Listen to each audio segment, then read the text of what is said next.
Olá, eu sou Marcelo Calango, repórter da TV Senado, e hoje eu entrevisto Marcelo Vitorino, professor e consultor em comunicação política, especialista com mais de 20 anos em campanhas eleitorais.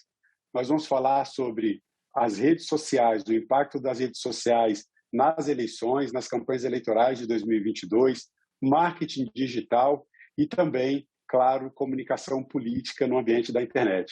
Marcelo, muito bem-vindo ao programa Cidadania, obrigado pela sua presença. Eu que agradeço aí o convite, Marcelo. Eu acho que esse daqui é mais um momento para a gente esclarecer pontos que geram dúvidas para as pessoas, não só para os políticos, como também para os eleitores. Bem falado, essa eleição vai muito para os eleitores, muito para cidadãs e cidadãos de todo o país, mas você que está pensando em se candidatar ou participar de campanhas políticas, fique atento porque a gente tem muita informação boa para você por aqui. Marcelo, você começou a sua carreira dentro das campanhas eleitorais ainda nas mídias tradicionais, os grandes veículos, TV, rádio, jornal, e migrou cedo, em 2006, para as mídias digitais. Naquele momento, o impacto, a influência da internet nos resultados das eleições eram muito diferentes do que é hoje. Queria que você fizesse um resumo desse tempo aí, o que mudou de 2006 para cá, em termos de comunicação política na internet? Bom, então não vai ser tão rápido assim, porque é muito tempo e teve muita mudança. Então, em 2006, a coisa era muito incipiente ainda. Muito por dois motivos. O primeiro era a falta de alcance da internet. Você tinha uma internet que a gente pode chamar de banda estreita, eu acho, naquela época. Então, você não tinha a quantidade de telefones celulares como tem hoje. 2006 era um outro universo de ambiente tecnológico. E o segundo motivo tem a ver com a legislação. A legislação ela era muito restritiva do ponto de vista da comunicação de uma campanha eleitoral. Em 2008, para você ter uma ideia, 2008 foi a primeira campanha eleitoral de peso na internet foi a do Gilberto Kassab, que foi eleito prefeito de São Paulo. Eu ingressei naquele time, inclusive, era um time numeroso para a época. Você tinha mais de 20 pessoas numa estrutura digital, o que é muita coisa, assim. Hoje, às vezes, você não tem 20 pessoas numa estrutura de uma prefeitura, de uma campanha para a prefeitura. Tá? Então, imagina, 2008 já tinha esse pessoal. Só que naquele momento, a legislação proibia que nós utilizássemos uma rede social. A rede social que mais tinha alcance era o Orkut, o finado Orkut. O Twitter não tinha nem anterior ao Facebook direito. ainda, né? Era uma outra época. Então, e a lei não permitia. Para você assim, contextualizar, nós tivemos que criar uma rede social privada, fechada, só para membros que eram militantes. Se eu não me engano, o nome era K25. E o Kassab, ele se elegeu, até foi num momento um azarão, que ele tinha menos de 3% de intenção de voto, acabou se elegendo, foi uma surpresa para muita gente, utilizou um bonequinho virtual que nós chamamos de Kassabinho, para dar um pouco mais de empatia a ele, que ele era uma figura um pouco mais sisuda, e aí começou o digital a engatinhar. No mesmo ano, o Obama já estava despontando na sua eleição, usando muito do digital. E ali já tem até uma confusão, porque muita gente acha que tinha a ver com redes sociais, e não foi bem redes sociais que o Obama utilizou. O Democratas americano ficou por 5 anos coletando base de dados, e aí quando teve o candidato, utilizou essas bases de dados para fazer um trabalho de arrecadação. E essa arrecadação impulsionou a campanha do Obama. E as pessoas equivocadamente consideram que foram as redes sociais. Ainda em 2008 não era esse ambiente. Então, você vê, só estou colocando bem do início. Chega 2009, a lei muda. E em 2010 nós temos as eleições presidenciais. Aí sim, nós tivemos um uso maior de redes sociais, ainda sem tanto peso. A rede social da época era o Facebook. A legislação já tinha permitido que nós utilizássemos o Facebook. O Twitter era o que tinha a maior repercussão. Então, os principais candidatos eram José Serra e Dilma Rousseff, utilizavam muito o Twitter na época. Então, ele tinha ali as mobilizações. 2012, a coisa começa a tomar mais rumo no Facebook, 2014, nós temos aí pode se chamar do ano dos memes, naquela disputa presidencial, Aécio, Dilma, Marina, não sei se você vai se lembrar, tinha meme para todo lado. Sim, sim. E aí, 2014 ainda é o Facebook predominante, nós não tínhamos o WhatsApp. 2016 começamos a ter o WhatsApp, já como ferramenta nas eleições municipais. Algumas coisas já começaram a mudar ali também, com permissão de arrecadação pela internet, que até 2016 isso não podia. O Marcelo Freixo, no Rio de Janeiro, por exemplo, candidato a prefeito, naquela ocasião eu estava no outro time, eu estava no time do Marcelo Crivella. Você vê que é Marcelo que não acaba mais, né? Então... nós dois aqui, mas esses dois, nosso nome está em alta, né? Eu acho que é da geração, né? Hoje em dia as crianças eu acho que já não recebem mais tanto Marcelo como antes. Mas naquele momento o Freixo conseguiu arrecadar mais de R$1 milhão pela internet. E isso ajudou muito a campanha dele. Então, e você já começa o WhatsApp. Aí vem 2018. 2018 é um outro horizonte. A gente pode dizer, então, que nós tivemos 2 divisores de água em relação à comunicação política usando a internet. 2010, que é quando a gente pode utilizar redes sociais abertas. E aí vem a reforma eleitoral de 2017 e traz aquele que eu considero o principal elemento de transformação, que é a possibilidade do impulsionamento, que até então não podia. A gente tinha que contar só com o algoritmo orgânico das ferramentas. Isso, depois a gente pode até conversar mais disso, isso leva toda a discussão política para a polarização. Em 2018... Sim. Não, pode perguntar. Esse ponto mesmo que você chegou é um ponto crucial. De fato, teve essa mudança na legislação e é bom que se a gente faça essa relação aqui da campanha em mídias sociais e pela internet com a legislação, porque as pessoas que vão trabalhar em campanha precisam estar muito atentas a essa relação e conhecer bem a legislação para depois não ter um problema futuro, mesmo numa campanha que tenha êxito. Mas essa mudança que você colocou aí, o ponto principal, essa inflexão no caso brasileiro, que a legislação permitiu o impulsionamento e a gente teve o WhatsApp como protagonista da eleição, foi muito questionado depois dos resultados, a forma de uso, disseminação de notícias falsas, a história das fake news, se houve impulsionamento ou não, uso de robôs, várias questões sendo colocadas aí. Agora, eu tenho uma pergunta em relação a isso, mudando um pouquinho o assunto. A gente teve em 2016, nos Estados Unidos, o uso do Facebook como o protagonista no resultado, que acabou numa campanha vitoriosa do ex-presidente Donald Trump. E em 2018 veio essa surpresa.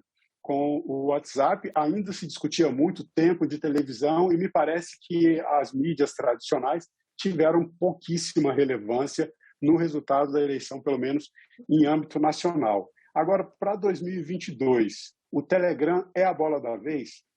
Então, eu vou começar respondendo de trás para frente. Então, primeiro, o Telegram é a bola da vez? Duvido muito. Duvido muito porque, diferentemente do WhatsApp, o Telegram ele não foi tão baixado pelos brasileiros. Pode ver que também, na eleição estadunidense do Trump, o WhatsApp não teve peso. Por que ele não teve peso? Porque o estadunidense não gosta de usar o WhatsApp, eles usam SMS.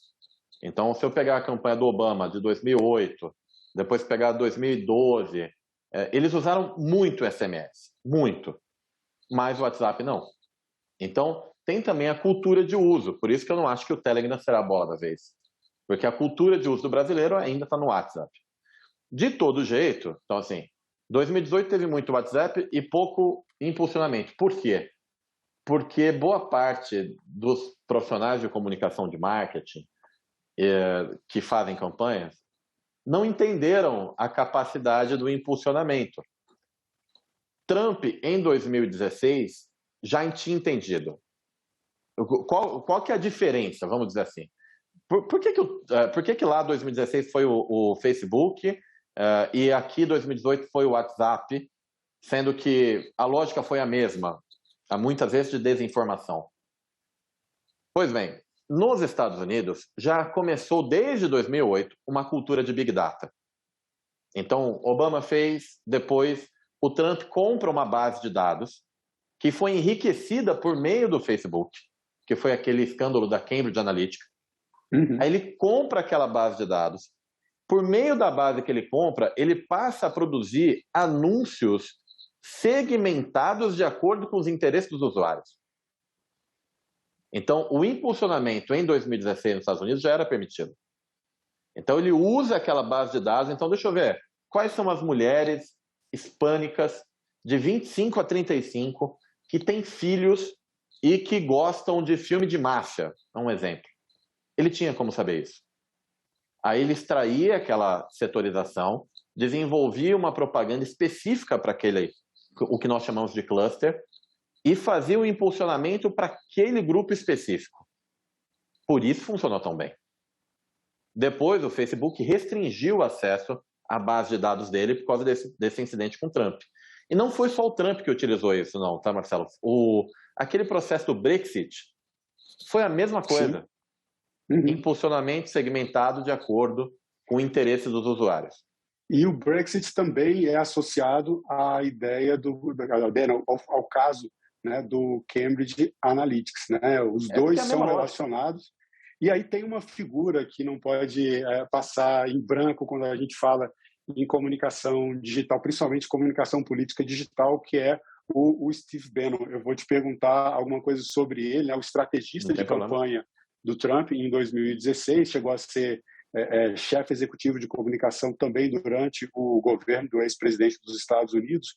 Mas para chegar nessa questão, se der tempo da gente falar sobre essa figura emblemática aí dentro desse meio, eu queria que você falasse um pouco sobre 3 momentos que você comenta muito nos seus vídeos, que falam sobre estratégias para campanhas digitais políticas, que é um momento de sensibilização, depois motivação e mobilização. Nessa parte de mobilização, que acho que é o resultado esperado das campanhas, é que o trabalho do Steve Bannon realmente é um trabalho que chama a atenção.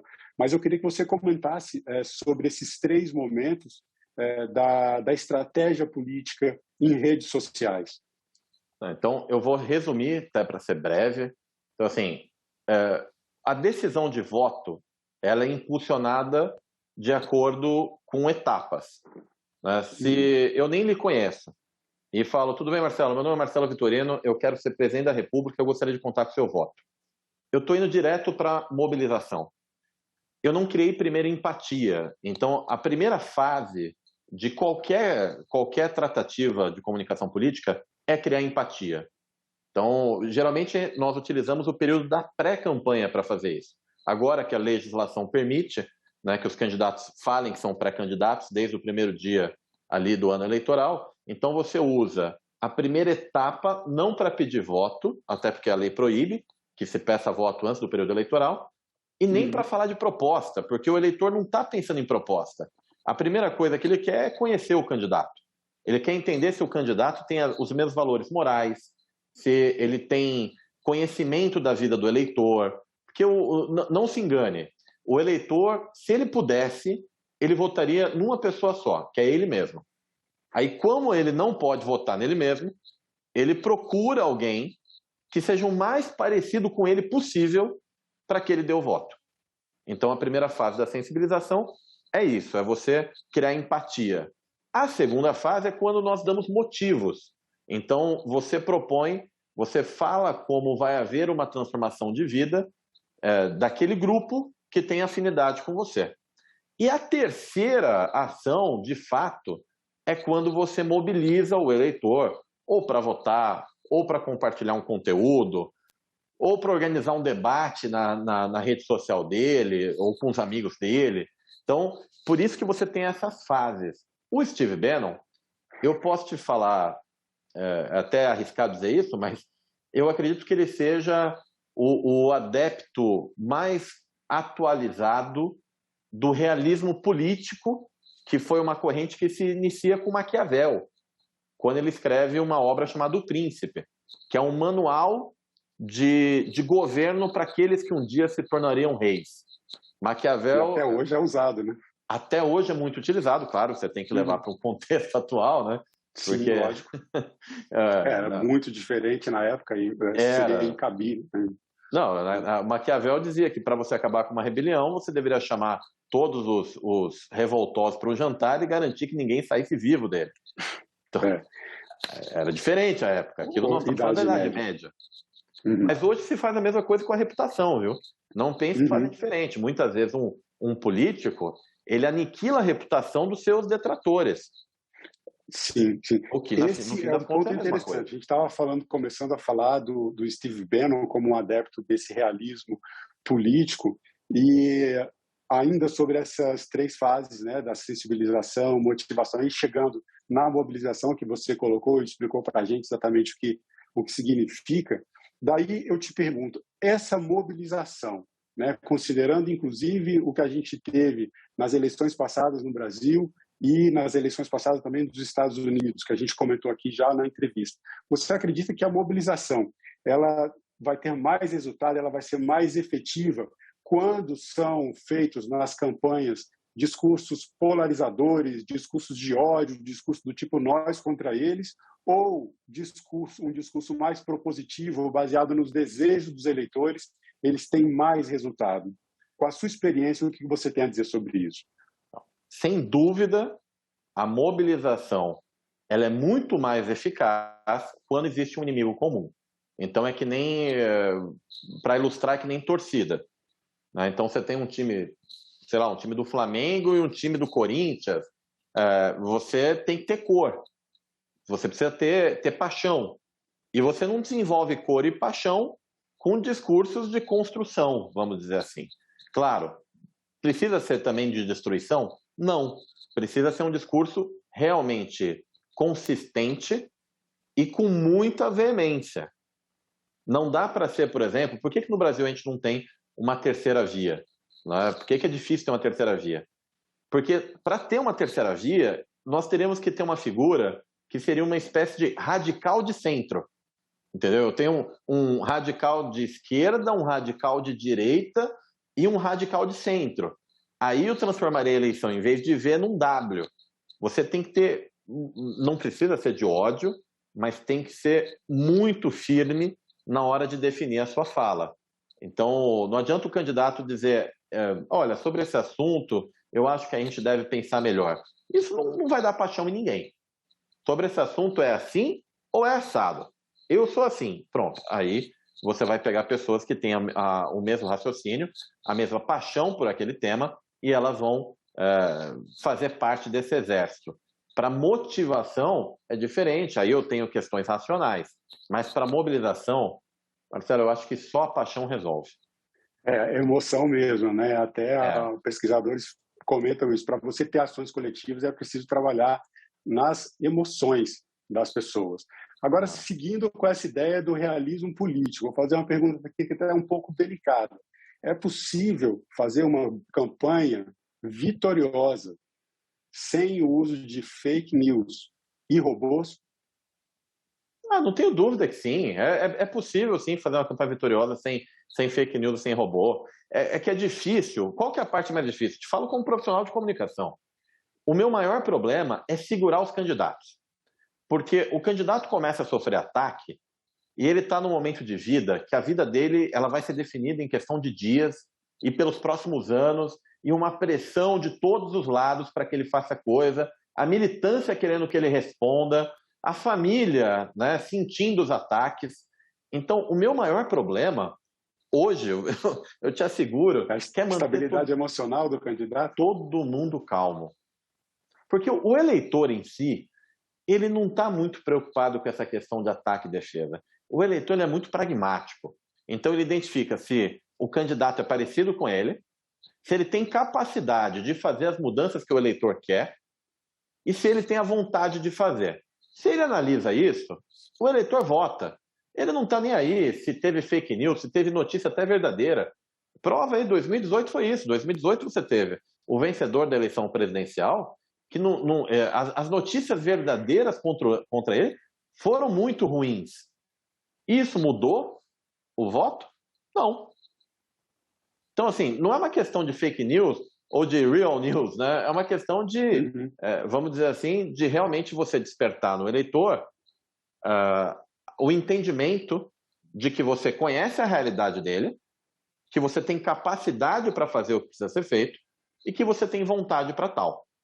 A partir daí vem o voto. Então, eu acabei de fiz uma campanha duríssima numa capital em 2020 e eu consegui não ter um único ataque contra o meu adversário. Mas foi muito, muito pesado e mesmo assim o meu candidato terminou com 85% dos votos. Então, assim, você não precisa atacar para vencer. Propósito é até melhor, né? E sobre regulação da mídia, para a gente, acho que essa vai ser a nossa última pergunta, o tempo está chegando ao fim. Okay. A regulação das redes sociais. Já existe alguma regulação? As redes têm colaborado com o Tribunal Superior Eleitoral, têm colaborado com o Estado, no sentido de criar regras, verificar perfis, mas se fala também, é um dos pontos, inclusive um dos pontos polêmicos que deve ir para o debate eleitoral, sobre a regulação das mídias, regulação das redes sociais. O que você pensa sobre esse assunto? Eu acredito que, da mesma forma que na vida real a gente tem uma limitação na liberdade de expressão, porque nenhum direito é absoluto, nem a liberdade de expressão, e tem ali no próprio artigo que fala sobre isso, ele coloca uma vírgula e vedado o anonimato. Eu acredito que isso deveria ser transferido também para a mídia social. Então, uma coisa é você inibir alguém de falar algo. Isso sou completamente contra. Outra coisa é você permitir que as plataformas abriguem perfis anônimos. Aí não. Então, eu não estou dizendo que cada perfil tenha que ser informado ao governo. Não, mas a plataforma deve garantir que atrás de um perfil social, de fato, exista uma pessoa. Porque senão você começa a entrar numa guerra que é desleal. As pessoas, elas espalham notícias falsas, elas espalham também, inclusive, pesquisa falsa e tudo mais, de forma anônima. A plataforma diz que não é responsável pelo conteúdo que nela é publicado e também não se responsabiliza em identificar a fonte. E com toda a tecnologia que as plataformas têm hoje, de reconhecimento facial, né, é impossível que eles não tenham a capacidade de atestar que uma conta numa rede social de fato pertence a um ser humano. Só isso já ia resolver 80% do problema. Marcelo, para a gente fechar a nossa conversa, a gente está falando de eleições, a gente está falando de campanhas eleitorais, assuntos que mexem com as emoções das pessoas e que vão definir o futuro do nosso país. Sobre esse assunto, a gente está falando de cidadania, que é o nome desse programa. Eu queria que você resumisse nas suas palavras, para você, o que é cidadania. Para mim, cidadania é o conjunto que faz com que a gente vive em sociedade. Então, eu aprendi isso lá atrás, eu acho que quando eu ainda cantava o hino na escola, vamos dizer assim, lá na escola primária, né? Que a cidadania é o exercício da vida em sociedade e que, obviamente, ela tem os direitos e tem os deveres de forma equilibrada. E é papel do cidadão conhecer não só os direitos, mas também os deveres que ele tem a cumprir. Porque aí eu acho que as coisas, inclusive, vão ficar melhor para a política. Quando o cidadão tem noção do papel dele e daquilo que ele pode ou aquilo que ele deve fazer, vai ficar mais fácil dele fazer uma escolha consciente política. Ele não vai ser utilizado muitas vezes por alguém mal intencionado com o intuito de fazer a manipulação da eleição. Bom, Marcelo, eu quero agradecer mais uma vez a sua presença aqui no programa Cidadania. Obrigado pelo seu tempo e bom trabalho. Eu que agradeço, Marcelo. Muito obrigado pelo convite. E eu agradeço também aos nossos internautas e nossas internautas, telespectadoras e telespectadores da TV Senado, pela audiência. Acompanhem a TV Senado e assinem o canal da TV Senado no YouTube. Assim vocês podem acompanhar toda a agenda política do Brasil. Obrigado e até o próximo programa.